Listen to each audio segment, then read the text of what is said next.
I think we're at like 25 or 25,000 it's subscribers. So any point in time that we come on, these are replayed and it goes on our YouTube and stuff like that. So like anytime that we see that, you know, there's a big audience here. It's just like, I want to be able to start reaching them and saying, hey, this is available. You've already paid for it. Stop paying all these gurus that are charging you $5,000 to do the same thing that somebody would do for you for free.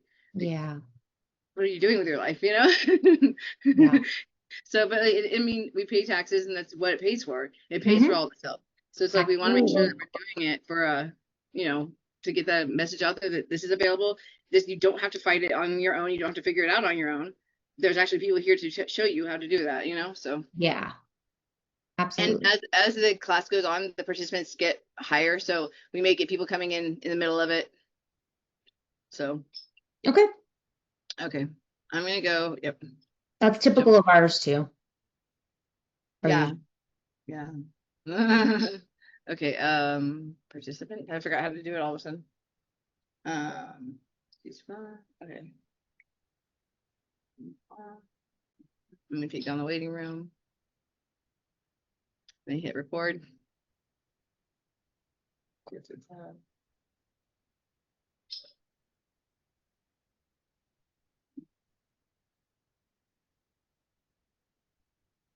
Okay. I am going to make you a co-host, Angela. Okay. That way we can.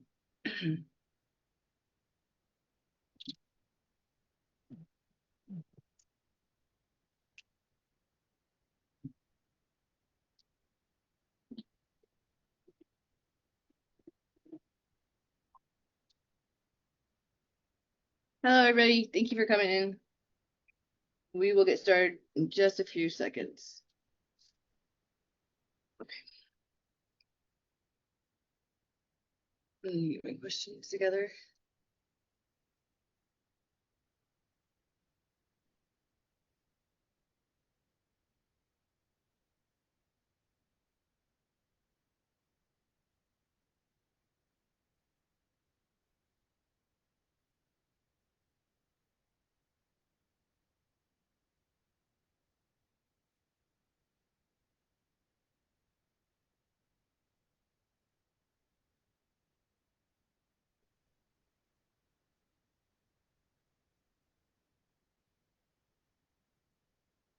Okay.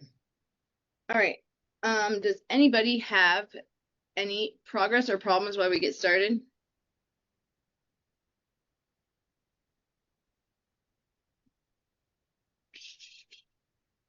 And is this anybody's first time? If it's your first time, put a 1 in the chat.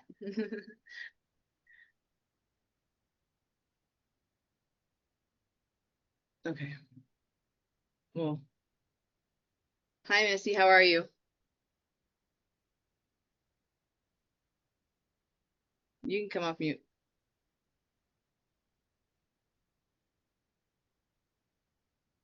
Well, I was trying to get my mic off. I'm doing well. How are you guys?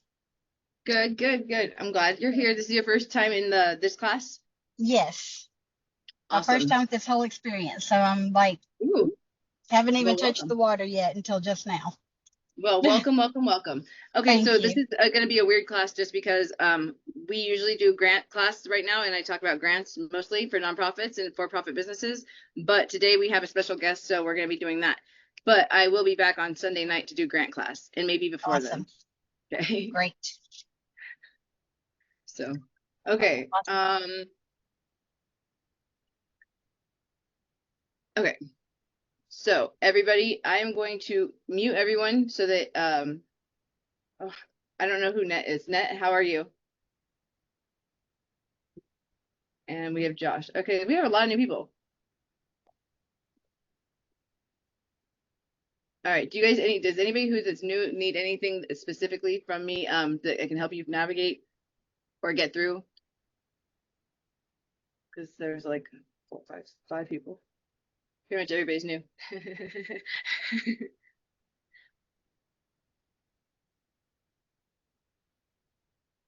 Josh, did you come up? You came off mute.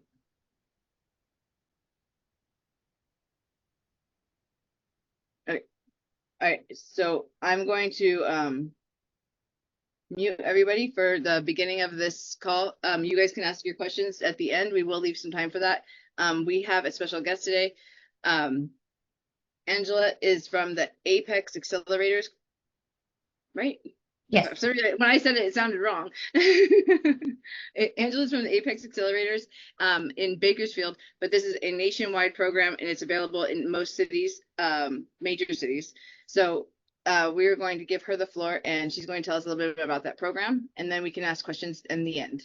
So I'm going to mute everybody and then Angela, I'm going to ask you to unmute yourself again.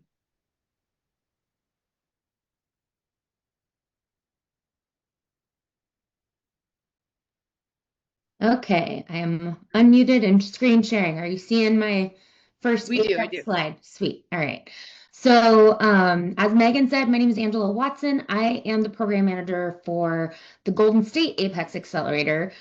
We are a nationwide program, Apex Accelerators are, and primarily funded by the Department of Defense. And then we are hosted by a nonprofit host. Sometimes that's a state entity or a state-funded school. Mine happens to be the Kern County Builders Exchange. And so nonprofit host that is there to serve the Kern County community, but they thought, hey, there's this great program that we can bring in to offer to not only our contractor builder members of the association, but also to the all business community in Kern, San Luis Obispo, Santa Barbara, and Ventura counties. That's our geographic service area. But as you can see on this first slide, there's actually 8 Apex accelerators that serve the whole state of California, and there's 90 plus Apex accelerators nationwide with over 300 locations. So if you're outside of our geographic service area joining us today, there is an Apex accelerator available to you elsewhere. And there's going to be a slide at the end that has all of the contact information for the California ones and a link where you can go find yours if you're outside of that area as well. But basically, the mission of our program is to help businesses who want to sell their goods or services to government buyers. And when you think of government buyers, think of, federal, you think of, military, that's kind of an obvious one, but there's also Department of Energy, Health and Human Services, education, Forest Service, USDA, that's all at the federal level, but there's also state and local government entities who have to buy everything from, goats to graze on public land, lawn care service, pens, paper, sometimes even curricula writers for, trainings that are have to be issued for staff that are taxpayer funded staff, so government funded staffing. So pretty much anything that the government buys and anything that's really sold, the government buys in some way, shape, or form. Maybe not everything, not a lot of alcohol sales, but even that, sometimes there's a way that they do it for special events and things. So if you're offering goods or services, there's probably a pathway in. Doesn't mean it's going to be right for you and your business, but it's probably something that the government does buy. And the US government is the biggest customer of goods and services, globally, historically has been. And at the state and local levels, there's a lot of purchases being made as well. So we help businesses navigate that because it's like, well, how do I get started? What's the difference between that and the private sector? What does it even mean to be, procurement ready? That's something that we use a lot. And I know part of our audience today is going to be looking for grants rather than contracts. So instead of selling to government buyers, you might be looking for funding. So access to funding, whether it's a grant or some kind of a cooperative agreement type of program for social services, or maybe even R&D type development and prototyping or testing for innovative ideas. There's so many ways that the government spends our taxpayer money, and we're a funded service available to you as business owners and nonprofit owners who are trying to navigate that space. So we help do that because it's a lot. It's layered and there's a lot of information to understand about it, and it's very competitive. So we help distill that down and kind of create the pathway for the best next steps forward. So some of the ways we do that, we help determine your eligibility for contracting, educating our clients on effective market research. You do your homework, you figure out who buys what you sell or who's spending money on what your focus is. So your goods, services, or your project or funding dollars that you're looking for. If there's, a bid opportunity that's out there, we can help you break it down and understand it because they're not cookie cutter. They are different for different agencies, different government levels. They'll have different language. Even though they might have to follow some of the baseline acquisition rules, federal acquisition regulations, sometimes you'll hear referred to as FAR, and there's a whole lot of different versions of that. For example, the defense version is called DFARS. So if you're in the defense space or if you work with military installations, you'll be subject to that portion of the federal acquisition regulations. And then that also trickles down to state and local buying opportunities as well. Same thing happens with how they have to divvy out funds for grants. So there's rules that they have to follow, which means that there's rules for anybody that gets those funds to make sure that your business is situated properly, is not misrepresenting anything, and is registered properly in the appropriate systems so the government can properly vet and make sure that they're issuing funds or contracts to legitimate businesses or nonprofits, et cetera. A lot of what we do is through group training. So an environment like this, we'll do a webinar on very specific topics or very broad topics. We have quite a range. There's actually a great program for anybody that's interested in getting to know the fundamentals of government contracting, the selling side of things, and how to position yourself, how to do the market research, how to find your targets and communicate with them, breaking down solicitations, all of that. We have a 10-week program coming up. We call them cohorts. And it's just something that allows us to help our clients build momentum and not learn a whole bunch at once in a meeting with us and then go away and, doing the day-to-day business of their business and kind of forgetting it all because it feels like a lot. So it's a 10-week program. We have access to great materials. I'll share that information with you guys later in case anybody's interested in joining. Again, little to no cost, but I'll get into that later.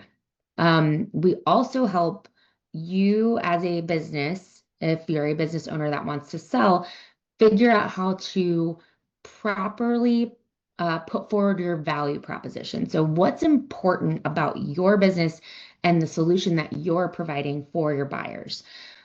So learning about what their pain points are and understanding how you're going to provide a solution to them and making it easy for them to choose you. We help with all of that, kind of crafting that language and pulling that out because not everybody who's really good at whatever their business is also great with, the marketing side of things and understanding their targets and how to find that information. So we help with all of that. And in addition to the group training I mentioned, we do the one-on-one counseling, and that's where we kind of sit, my counseling staff and I will sit with our clients one-on-one and learn, okay, what do you do? What are you really good at? Where does it make sense for you to fit this into your overall business development plan? And how are you going to position yourself? And then what are the right next steps to go forward from where you are at this point in time? And a lot of our clients they return to us. So it's like a cycle. So it's like, what are the next right steps for right now? And then maybe they grow and they get into the space. And then it's, okay, well, how do I expand my market share or my footprint in this space? How do I market to this other agency after I've been working with this one? Or how do I find contractors that I can sub under just to get my foot in the door and start learning the ropes of things? Because again, it's highly competitive and a lot of small businesses are too small to do the really big prime contractor jobs. So how can they find the right opportunities for them to subcontract? So all of those things are things that my team and I do. I mentioned procurement readiness. So you need to be an established business. So have a business license and meet all criteria necessary to do business in your region. So if you need to have a business license or a DBA, fictitious business name approval, any of those things you would want to have in place. If you're going to be in construction and you're going to work on public properties or buildings or improvements, then you have to be in California registered with the DIR, Department of Industrial Relations, and you have to have a contractor's license. So any of those things to be able to run your business, you have to have in place prior to trying to sell to government buyers as well. If you have a sales history, that is really ideal. The government doesn't really want to be your first customer because they're spending our taxpayer dollars. So they don't want to feel like they're gambling on, the businesses that they're doing business with. So we want to make sure that you're capable, competent, reliable, low risk. All of those things are really what they're looking for. And can you afford to sell to the government? Sometimes it takes longer to get paid on government jobs. And it's all in the solicitation documents, in the contract. It's all there. It tells you how you get paid. Same thing with the subcontractor contracts. You need to be able to understand the language in there and how you're getting paid, when you're getting paid, how you can submit invoices if it's a progressive pay kind of situation. All of those things are really important. And that happens with grants as well, because you might have metrics and statistics that you have to report based on the money and the funding that you're getting. You have to maybe get progress payments over the course of time instead of having it all front loaded as funding. So being able to properly report those metrics and know how that payment's going to work, because you as the business, nonprofit or for-profit, are going to have costs of doing business. So you have to make sure you either have access to lines of credit or other capital funding, small business loans. There's a lot of different ways.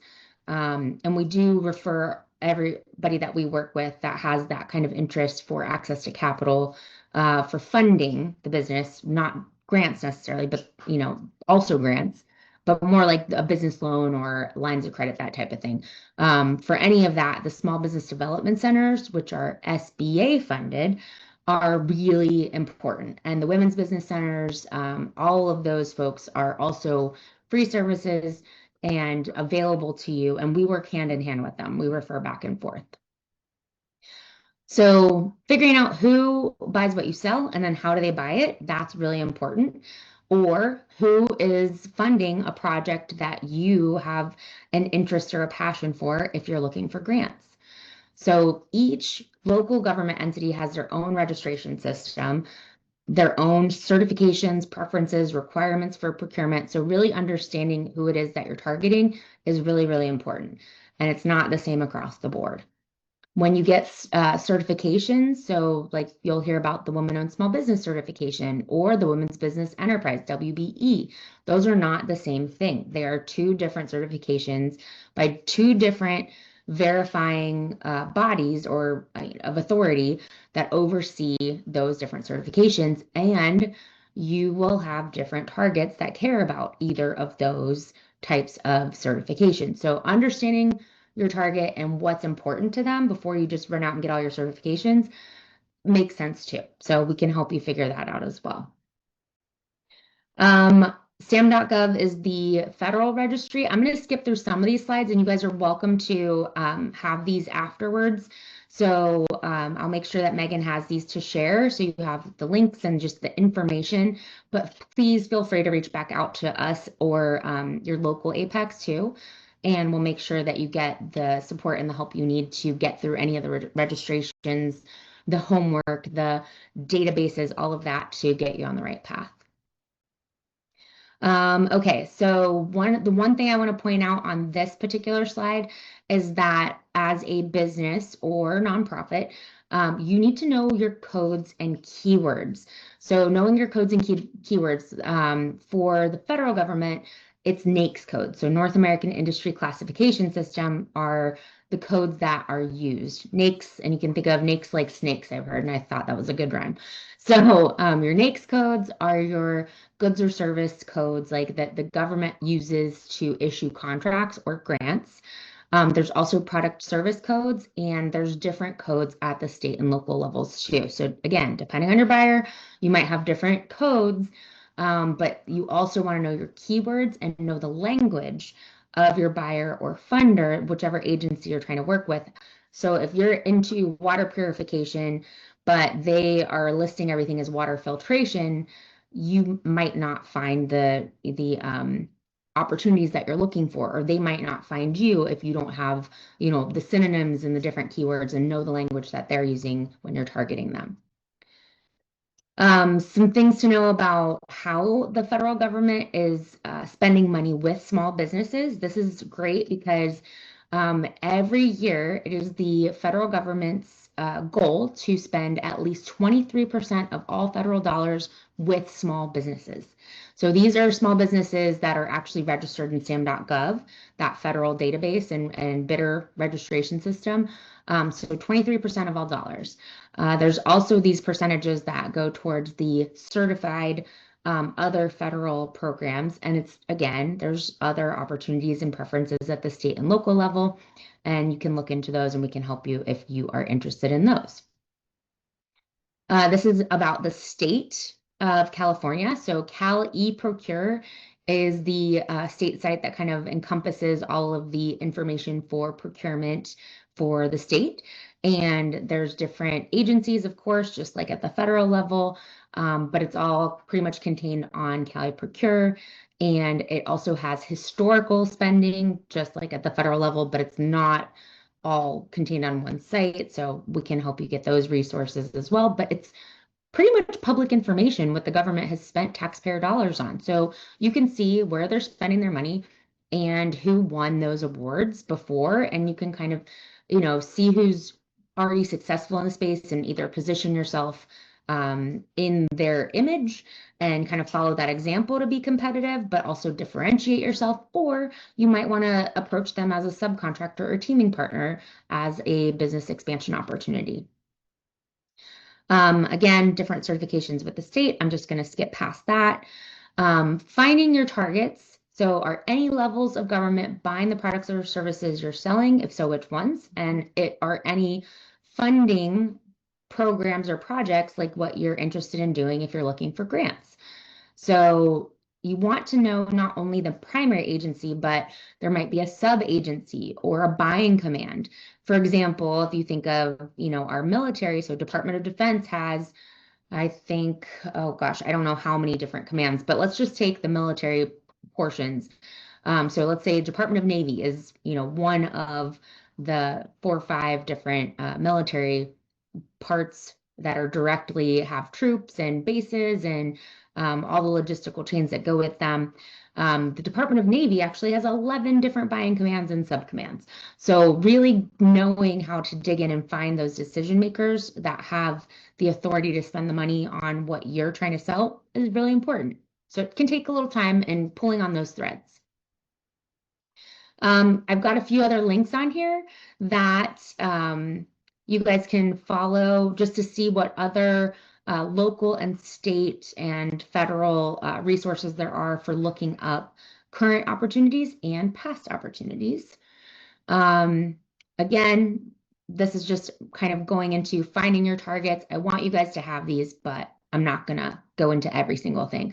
Megan, I see you are trying to speak. Sorry. No, you're fine. I didn't want to interrupt you. Okay, so quick question about that last slide. The spending, like that's true for nonprofits, for profits, for anybody who can, like everybody can contract with the government if you have a business, even if it's a social enterprise or like an L3C, or do you have to have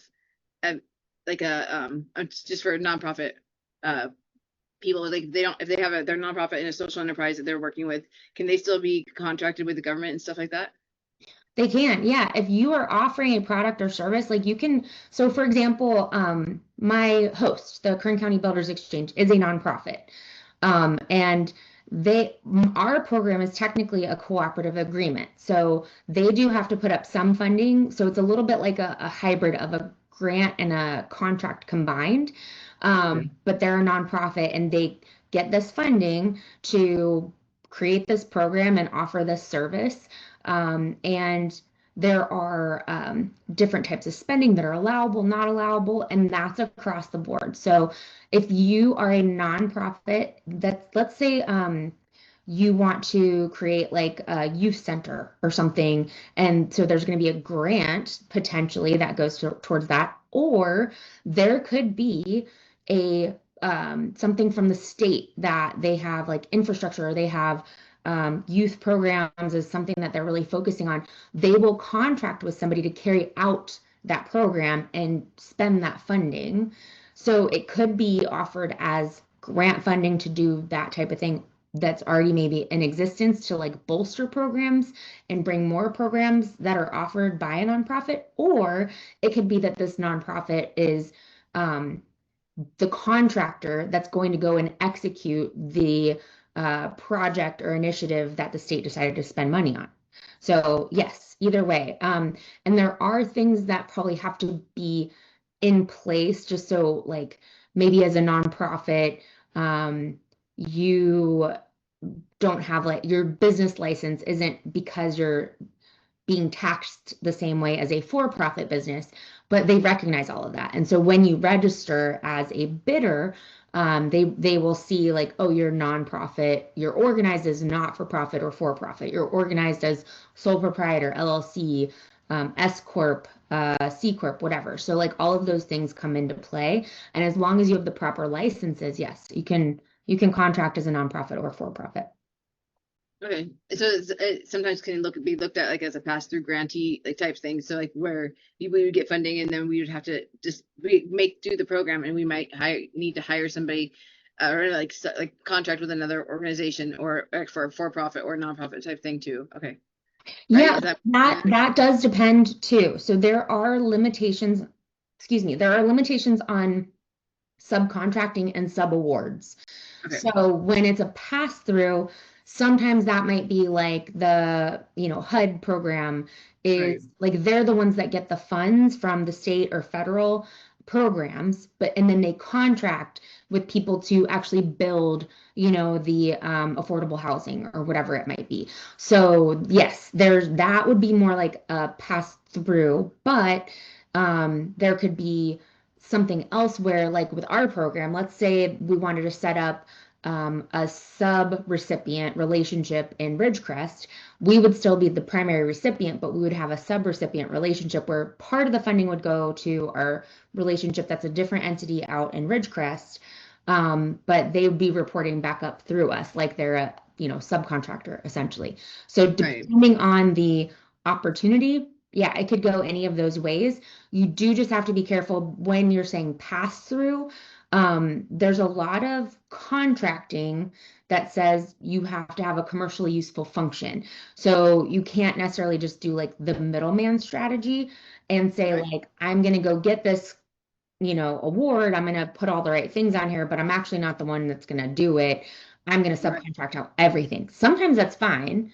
Sometimes it's not. So it might say like you can only have 40% subcontracted out, or you have to do a minimum of 30%. So you as like the administrator or the person getting the award and like reporting it back up and getting the invoicing and everything, you have to demonstrate that you were performing 30% of the awarded work, whatever that might be.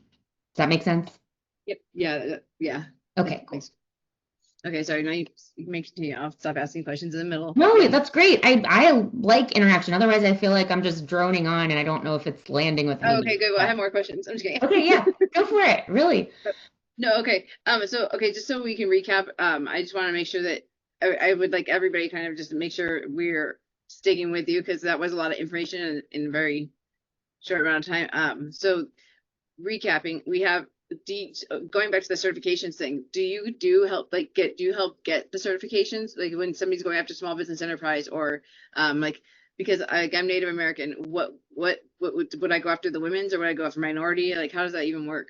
And do you can go after any certification that you are eligible for, and certifications that are offered as something that's recognized by government entities, whether it's federal, state, or local. They're not going to charge you. I've heard some people say like, oh, maybe they should start charging or whatever, like federally they're figuring out budgeting, whatever. As of right now and historically, they do not charge for any of that.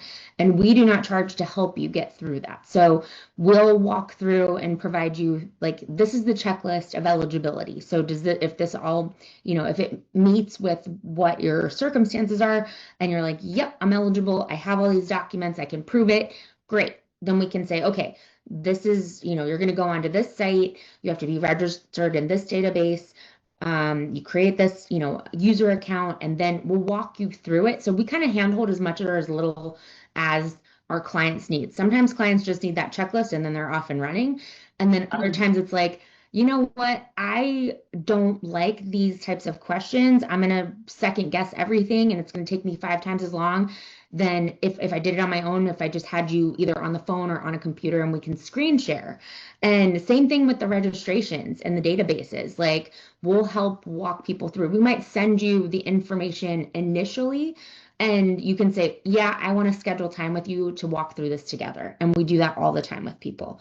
So yeah, we can help. We won't necessarily you know, we won't be the people that log in as you and do it. You'll be doing it because Right. you have to attest that all the information is accurate and all that stuff. Right. And, we're dealing with government entities, so you want to make sure that you're not, misrepresenting anything, et cetera. But we will either be in person or do a screen share, which has actually been really handy, to be able to just like literally see exactly what our clients see and be like, okay, check this box. This question means this, and kind of walk Yep. through all that. Yeah. Okay, and you said 30% of all government contracting needs to go to the certified businesses. Is that what you're saying earlier? So the small business, this is just an example. Love it. So this one, small business, and this is federal specifically. So Yeah. this is codified in the Small Business Act, from the 80s, I think, or maybe even further back. But 23% of all federal spending is supposed to go to small businesses. This is, I will say, the caveat is that's their goal. There's not necessarily like teeth to say if you don't, then you don't get to spend anymore. But Right. depending on the administration and how important it is at that time. So like our prior administration was really trying to bump up um, like the spending with small and diverse business and engage more small and diverse business ownership because there was a lot that fell off in the prior 10 years. So they were really trying to engage it, they recognize not just prior administration, this program, our program's in place because the government, federal government recognizes that when we have more engagement from small businesses, businesses of all sizes, like all industries, all kinds of things, it's not only good for like that local economy, it's good for our national economy. So that's why we've been funded like this since the 80s because they know that they need to get more business engagement that's, diverse in size and structure and all of the things for competitive pricing, for innovative ideas, problem solving, et cetera. And I will say government contracting goes through cycles. Sometimes they consolidate things down. You're hearing a lot of that with like GSA schedules right now at the federal level. They're trying to streamline everything. They're streamlining the federal acquisition regulations, and we'll see how that all comes, out in the end.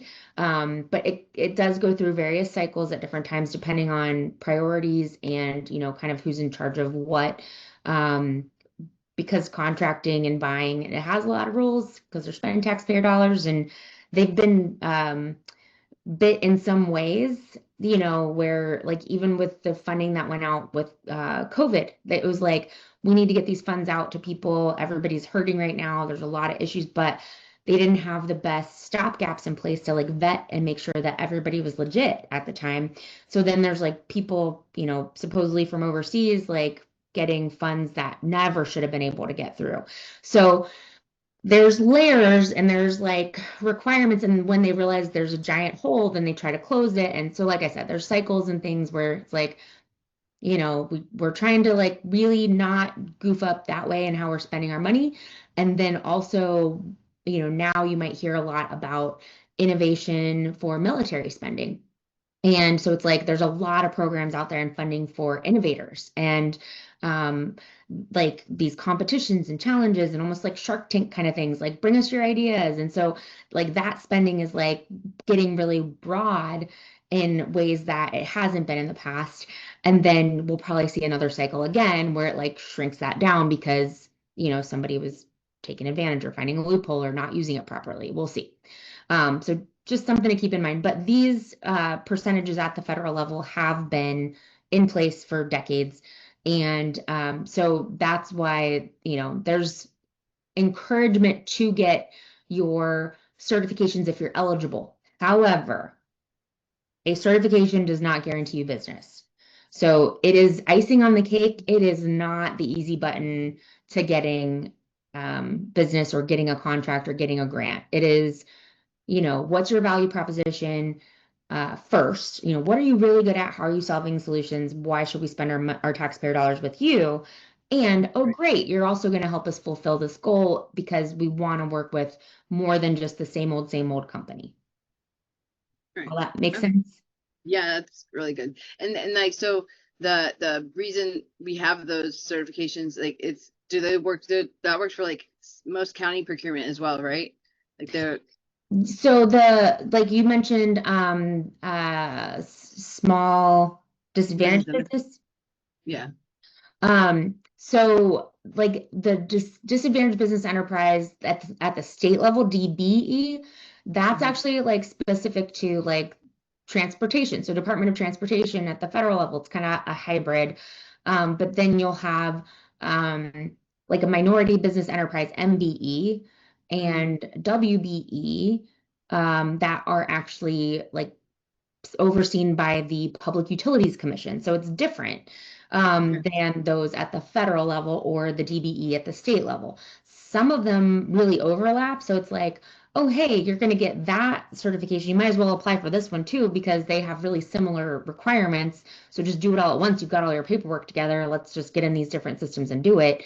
And other times it's like, okay, the WBE, that's not going to work with the federal agency that you're wanting to work with, or the prime contractor that's working only on federal military bases. Like, so they need you to have the, woman-owned small business or 8A program or something. So again, knowing your target and what's important to them, that's like, so it's like figure out if it matters to them before you go spend a bunch of time and money, like pulling those resources together.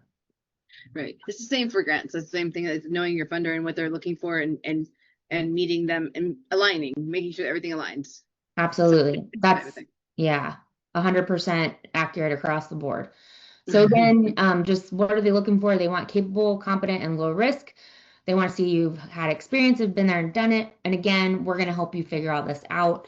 But I know this is more like about how to do this versus what we do to help. So I'm going to skip through a couple more things here. Capability statement, you may have heard of this or not. It's a good practice to go through no matter who you are working with. It's definitely something you need in government contracting, if you're selling to the government, but it can still be valuable even in, private sector, or, with state and local and even grants, because it helps you really consolidate, your value, what you do well, your core competencies, what differentiates you, what your past performances or your, history of sales, your relevant experience, and your codes and keywords. So it's kind of like a business resume and a marketing piece all in one. So again, good exercise to go through. We walk through these with our clients regularly and kind of critique and give feedback, and you can take or leave our feedback, however. But again, it should be tailored to whoever your target is. Let's see. Bid packages, this is one of the last slides. And then I'll just open up for more questions, but just wanted everybody to know and be aware of, even if it's whether it's grants or contracts or anything that you are considering submitting a proposal, offer, bid, etc. for, you want to understand the type of opportunity that you're looking at. So is it a solicitation for a proposal, a quote? Does it require more technical volume? Like, how are you going to accomplish this project that we're putting out for bid? Is it just very straightforward? Like it's gonna be a bid for the lowest number? Is it a quote so we can get multiple quotes and kind of see what the fair market rates are? Is it a request for information? So a lot of times you'll hear about requests for information or sources sought at the federal level, and that's when basically the government's like, we know we are going to spend money on this thing. We are not the experts on how to do it. That's why we're going to hire somebody, but we also don't even know exactly how to craft the wording and the verbiage for the solicitation. So who's out there that does this? Who's interested? What are the things that we should know? Also, is this something that we could set aside for small businesses? Are there enough small businesses that could qualify for this, or woman-owned small businesses that could qualify and bid on this? And they might set it aside, which shrinks the pool of competition. So there's a lot of different things. And if there's an opportunity to respond to a request for information or sources sought, that's a great way to kind of get your foot in the door and build a rapport with those buyers or grantors as well. So anyway, that is that, just understanding the bid documents or the package that you're looking at and knowing exactly what responsibilities you as the offerer, bidder, or proposer are required to submit, not only formatting wise, but also, what do you have to have in place that's going to mean whether you spend time looking through this and trying to get all the pieces in place to submit a qualifying and compliant bid versus spending time on it and it's just going to get administratively thrown out because you didn't follow some of the basic things that they've required. So there's tips and tricks to like get through that quickly using Control F or the find in a PDF to find those specific words that compel you that are like required, must, shall, complete, all of those things. That can help you get through something quick. We'll help you do that too. And then just some other opportunities, like, is there a participation requirement, certain percentages like we talked about earlier, submission format and timeline, when do you have to get it in, when are they going to respond? Are there specific wage determinations that go into play? Is there a sample agreement that you can look at? Is there Q&A, like opportunity to submit questions if you don't understand something in the document? Do you have to go and meet and do like a job walk or do like a pre-bid conference kind of thing? Like there's so many different things. Sometimes those are mandatory, sometimes not. So just really understanding like the content and being able to quickly find those things. It takes some practice, but once you get it down, it becomes old hat. So yes, what else do you need to know for success in government contracting? There's a lot more, but that's why Apexes like ours and small business development centers, women's business centers, SCORE mentors, et cetera, are here to help. These are the resources that are funded and available to you at no cost or very minimal cost if there is something that requires like a program support, like for IT support, because it's going to be a virtual classroom. That is something that we have coming up with ours. So this is how to reach us. So info@goldenstateapex.com does reach my whole team. It goes to all of our inboxes. So, if I happen to be out at a conference or, on vacation or something or traveling, then somebody on my team will get it and be able to respond. But you can also reach any of us, just same email, but it's our name at goldenstateapex.com. So Angela at Golden State Apex. Feel free to reach out. And if you want to find training events or sign up as a client or get our newsletter, you can go to our website and sign up for those things. Here's the slide with all of the California Apexes, their information and which counties they cover. You can go to their websites and sign up with them. We do request that or require that all of our businesses that we work with sign up with us and become clients at no cost, but it's how we report back our metrics to our government funders. So they keep funding the program and we're able to report that we're doing the job that we're supposed to be doing. And the links down here at the bottom are, if you're outside of California, you can find your Apex Accelerator near you. And that is all of my slides. So are there any other questions I can answer? Yes.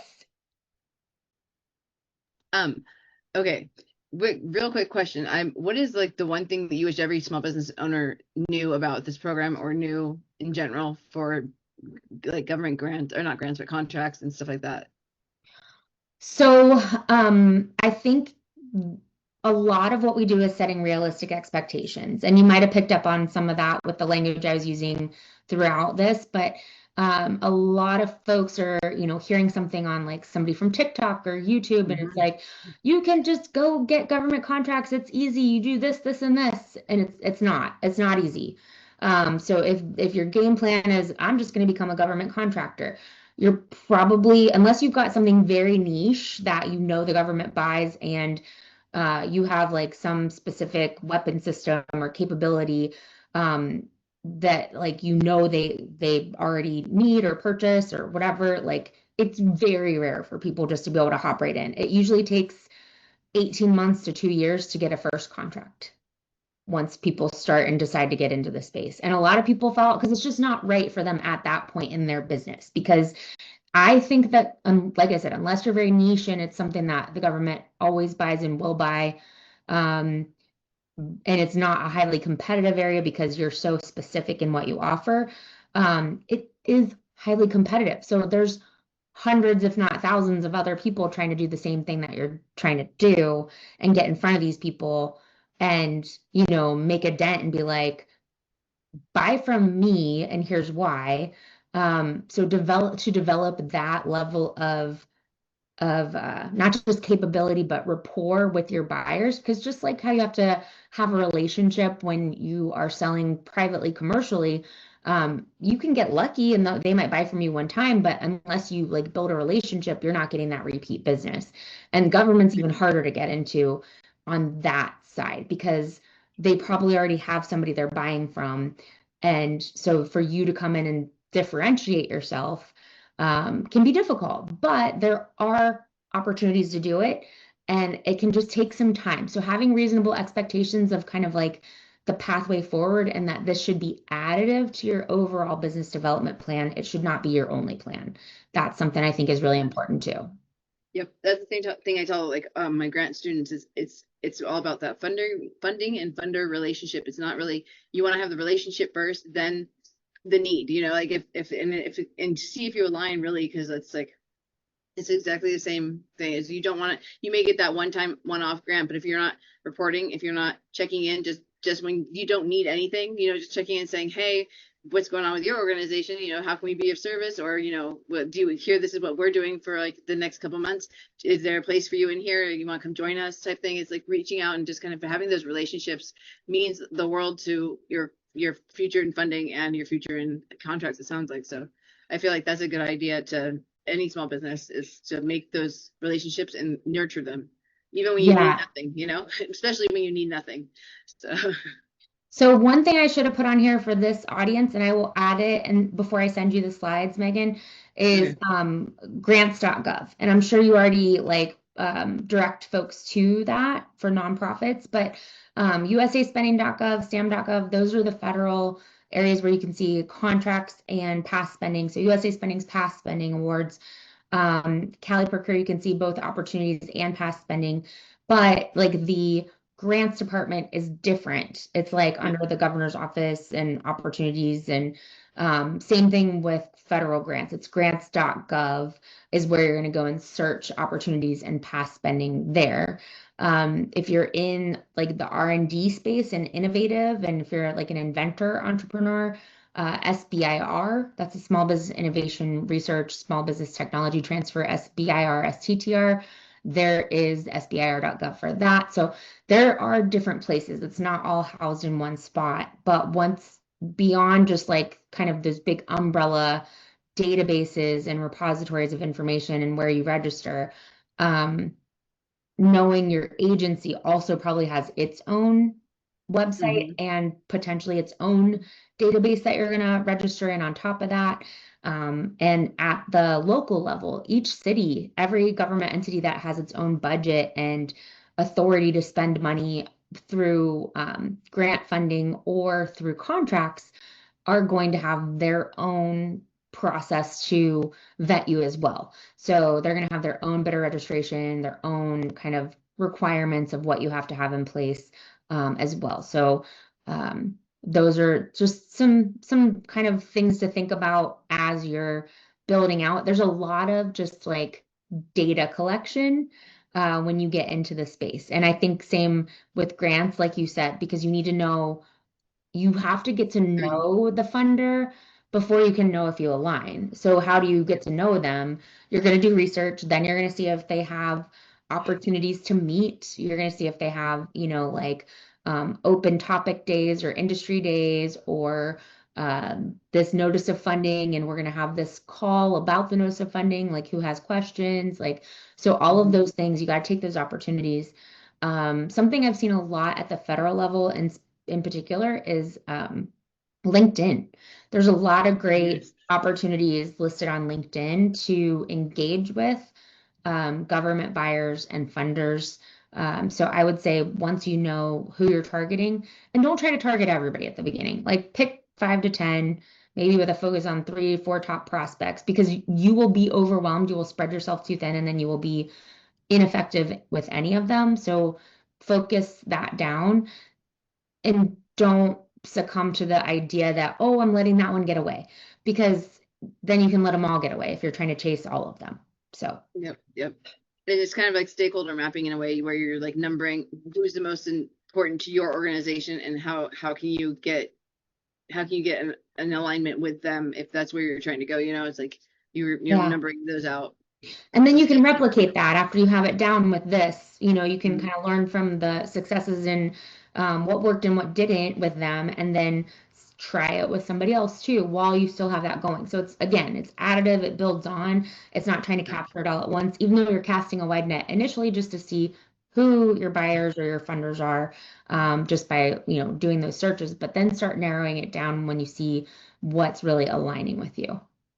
I like that. That they coincide because it is it's a very valuable resource to have, but like you said, it can't be your whole business plan. And I feel like it's the same for grants as well. It's like you can't make a program without having that program fund itself somehow, and then just expect grants to be the only funding you're going to get. I mean, that'd be beautiful and amazing, but it just doesn't work like that all the time. So you need to have that something that's going to sustain you, and to not have that sustainability built into your business plans or grant plans, then you're gonna get told no more often than not, because nobody wants to be that. No one wants to be having your entire program or your entire business bank on just them. Like if something happens, are you not going to survive that? We want to have those layers in place to make sure that you have all the funding and the stuff in the background moving around, so that if they pull their funding or something happens to that program, you're okay. And so that it's kind of the same thing with contracts. It's like they don't want to be your first customer, and they don't want to be, dependent on just them. So like if they pull their funding, if you lose that contract, are you going to die as a small business? It's like are you going to have to close up shop? And a lot of times that's been true in the past. So it's nice that they're looking at that in a broader sense now. Right, absolutely. I do want to, I don't know if this is going to be of interest to anybody, but I am just going to share. This is what our newsletter looks like. And so we've got our Procurement Readiness Academy, the 10-week program that I mentioned coming. We're doing a kickoff meeting tomorrow. There's still open spots. It's basically like this platform that we partner with Govology.com that has subject matter experts, and there's on-demand training. We go through different training each week. Everybody, does the webinar on their own, and then we come together for a live returning report call on Thursdays and just chat about, okay, well, what's our experience with this? What questions do we have? Here's real life examples of what everybody's gone through. And it's been really valuable for people, even in different industries, to kind of talk about and share what their experiences was and how they overcame certain parts. Or if they're brand new, then they're hearing maybe for the first time other people talk about what it takes, or how they found success or whatever. So it's a very cool program that we get to offer. I will say there's a $100 fee over the 10 weeks. It's just $100 directly to Govology.com, just so they can have additional IT support personnel on staff when we start these cohorts. Because if anybody's having trouble accessing any of the links or the programs or anything, they just do that to fund so that they have the support they need. It doesn't necessarily go to our program at all. It's direct to them.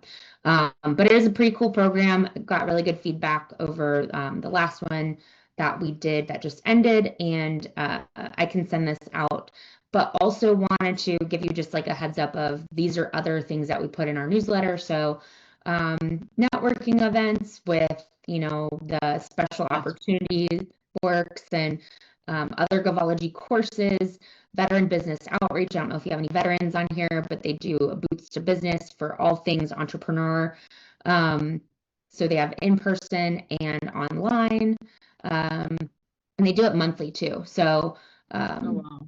Federal Laboratory Consortium. So there's Innovation and Tech Transfer Program. So we advertise a bunch of other stuff that other people are doing. It's not all things that we host. It's just trying to get like a lot of different information out to the businesses that we try to support throughout our region. And so like for manufacturers, there's, onshoring portal to find, people who provide whatever it is, whether it's supply or parts or whatever that maybe you didn't think you could find. You can only find it overseas, but there's a big cost on that now. So maybe you can find one domestically. So there's just a lot of different things that come in here. And if you've heard about anything cybersecurity, that's in here too. We've got Caltrans projects in there. So just a really big mix of stuff across industries. Okay, and we have a question in the chat. It's who are some of the key mentors and what expertise do they bring to the cohort you were just talking about, I believe? Oh, so as far as the primary folks who are doing the webinar content, they are all in the government contracting space, having like decades of experience there and have very specific like programs and tools and things that they will share to say like, okay, this is how you approach this situation. This is how you approach this situation, and like give resources and handouts. There's also, so Carol Bernard's one of them, the Gavology. He's one of the founders of Gavology, and he was in contracting in the military, was a business opportunity specialist with the SBA. Then he was a Apex counselor, used to be called PTAC back in the day, Procurement Technical Assistance Centers. He was a counselor, and he also is a small business owner that has worked with government buyers. So he literally has like seen the whole spectrum of it, and he and his team have just massive amounts of experience. And then there's other faculty as well that are range from everything from Defense Contracts Management Agency to cybersecurity specialists to attorneys in the government contracting space. There's agency reps like Department of Navy, how to do business with so-and-so. So it's like this full spectrum. And our program is just the 10 weeks for like the fundamentals to get all your fundamentals in place. But then you get access through our code, our subscription code, to all of the other courses on there. Oh, wow. That's really cool. It's a great resource. Yeah, I was about to say that's really extensive because like I can just imagine all that's just wow. That's really cool. Okay, so I think that's about it. We have about 3 more minutes if anybody has any quick questions. We have a hard stop at 3 because there's classes after us. But I appreciate you coming, and this was really fun. And I love the programs that you have because like I want to dive deeper into the whole grant part of that, because I'm sure that there's a way to do that together. I know that we have like MOUs and contracts with other organizations that sell to the government. So it's like, I know that interlinks, and I would love to talk about that at another time. But, okay, yeah, absolutely. And then I think I want to sign up with you because I want to know if like for like with the things I'm doing with my guaranteed income program and stuff like that, we have like we're trying to partner with banks, but like the banks don't have they don't have the capability of expanding that like that quickly, I guess. So yeah.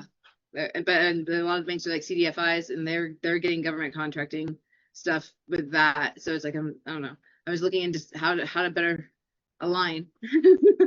It's all about and we can bring in probably Kelly Bearden or Norma and like their contacts with they have like cool creative things for access to capital too and funding. Okay, yeah. So and they're way better versed in that aspect for like right. Yeah. So well, I mean, it's an awesome thing for a bank to be able to hold NDA accounts because you're holding that money for so long for the years that they would be on the program. So it's like that. I feel like that's a benefit to them, but I don't want to be like, so let us help you when we really need something from them too. So it's but it's a very, very fun I love doing that, the pairing of things, because it's really a lot of times nonprofits and for-profits, they do business together, and you can expand your whole grant program by just adding a for-profit that is doing the thing that you want to do without you having to do it. So like you guys are pairing the two together. It really does make a difference, and it takes the workload off the nonprofit, so they're not overloaded and underfunded and drowning.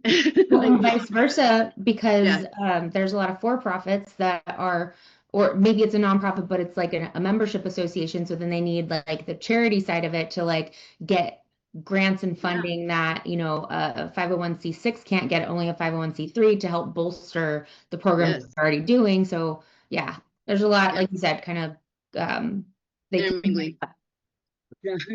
Well, I appreciate you coming today. Thank you very, very much. I will probably be in touch so we can do that. And then I want to talk about that wait, that's a whole class, I feel like. All And right, then well, thank you, Megan. I appreciate it. I appreciate everybody's time. Hopefully I gave you some good info. yeah, no, and then everybody, I will get you guys the slides that she gives me, and whenever she gives it to us, we'll post them in the probably the nonprofit, or not in not the small business, or the teaching sessions section. Teaching sessions section. I did that. All right, you guys have a good day. Thank you. You too. Bye, Angela. I'll talk to you in a little bit.